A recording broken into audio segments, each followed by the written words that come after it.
Were it possible to travel in time and space, we would see the events and dreams that torment nations and people.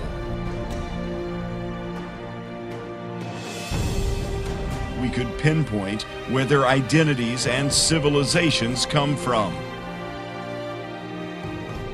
In order to investigate the dilemmas of legends and dreams where a nation, a culture, and a civilization is conceived, we must explore their birthplace.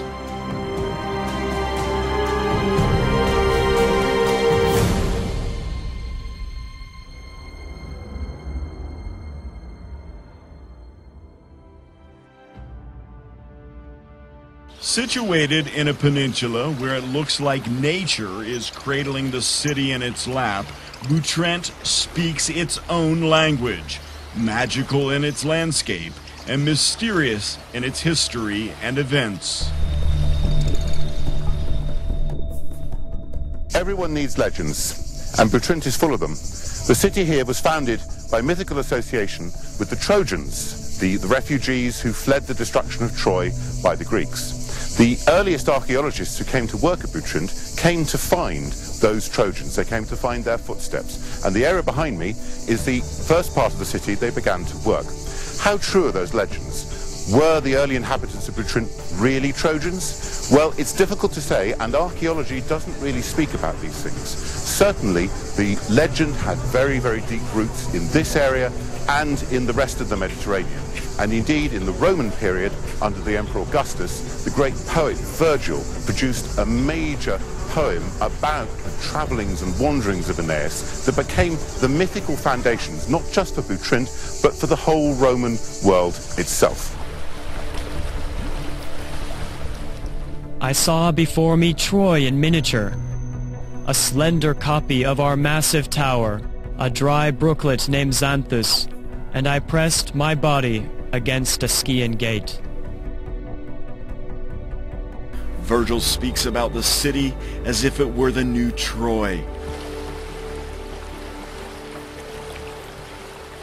The city's foundation legend has either Neoptolemus, the son of Achilles, or Helenus, the son of King Priam, sailing along the coastline of Epirus and trying to sacrifice a bull on his ship. The bull escaped, and where it swam ashore and died, that's where the city was founded. But the man who really counted in this story was Aeneas, the refugee Trojan. Virgil writes about him in his great poem. Aeneas came here with a little group of refugees and found an already existing Trojan colony under the rulership of King Helenus. It was one of those places where Aeneas was presented with a choice. His destiny lay before him. He could stay or he could leave, and he chose to leave and found the Roman race across the Adriatic in Italy. The history of Butrint is often a reality mixed in legends. As told by Virgil, life in the city began around 1150 BC, but its first inhabitants settled there a long time before Butrint became the famed city. They were attracted by the great variety of food sources in the area. They built a settlement in the small idyllic hill with a very rich habitat. Enclosed by a stone wall and without any contact with the Greek world, the first inhabitants of Butrint could not have known whether Troy or Homer existed. The village continued this isolated life until the 7th century BC, when the Corinthian colony of Corcyra was founded on the island across its shores. Shortly after, around 750 BC, a group of the Hellenic colonizers settled in Butrint to create a kind of barter market to serve the needs of the mainland inhabitants, the Chaonians, which later were called Epirotes. The colonizers' period was marked by simultaneous peaceful and warring periods. This is clearly visible from the various archaeological layers and from the type of construction and fortification in the hill across, the Kalivos Hill. Around 520 BC, the conflict between Chaonians and the Greek Korkyras inhabitants of Butrint worsened, and this led to the need to build a wall that would completely separate the city from the Chaonian mainland. Well, archaeologists have been looking for Edeus for many, many years. The first people to excavate here undertook excavations to try and find his very footsteps. What did they actually find? Well, walls like this one here, these great pieces of polygonal masonry, which look so old, and yet are in fact a lot more recent than the time of Aeneas. There is actually very little evidence that Aeneas ever really came here. There are a few coins that the city minted later on when it became a self-governing city.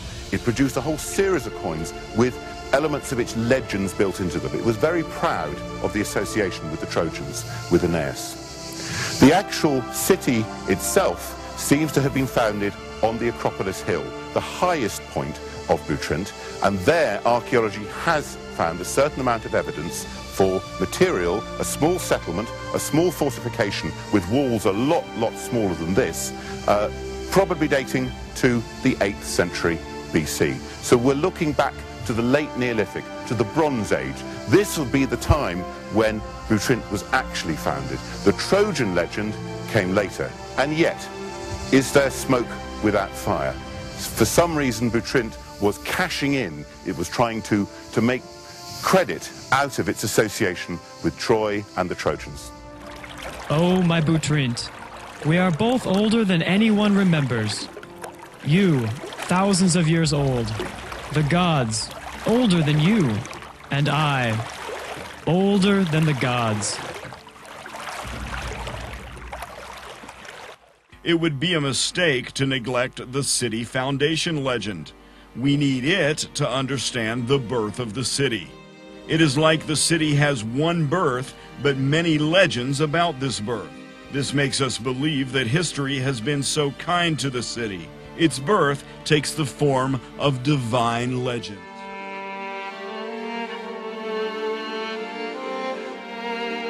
Getting into Butrint in the past was not exactly easy.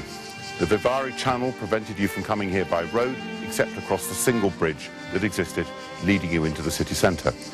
Walls existed all the way along the channel side, defensive circuits, from the Hellenistic period all the way into the Middle Ages. This gate is one of the main gates of the city. It lies right by the main road across the channel, and it's a medieval gateway as it exists at the moment. But it must have been in use for many, many centuries, with people coming in and out of the city, and all sorts of different construction styles can be seen here. It's also defensive. You'll see at the top that there are crenellations, so that a fighting platform could be manned in case enemies or invaders appeared with their boats or tried to cross the bridge from the plain on the far side. Oh, we were very fortunate to enjoy a bounty of resources and a bounty of legends, and to never lose our pride for this small city that we inherited from our forefathers. But in order to defend the peace of this city, that we called the City of Sun and Water, we built many walls and gates.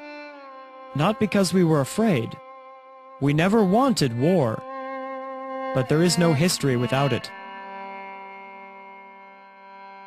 Ky vend ka i bukur nuk mund të mos ishte i mbushur me legjenda në kohën antike. Përballë është kodra e Trojës, që lidhesh me kujtimin e ardhjes trojanëve sipas legjendës. Prapa është porta e quajtur Skea nga Ugolini, e ruajtur plotësisht si në antikitet, ku sipas legjendës futet Enea dhe gjen brenda Andromakën, vënë e Hektorit, që ishte martuar me vllajën e Hektorit, Helenin, sipas një zakoni që kujton atë të malësorëve tonë përpara 100 vjetësh, por që nga ana tjetër të kujton dhe faktin që ishin gratë që sundonin, Andromaka, e cila pastaj jep jetë nëpërmjet lindjes së Kaonit edhe dinastisë nga e cila dalin Ajakidët, ata që sundojnë Epirin në kohën historike.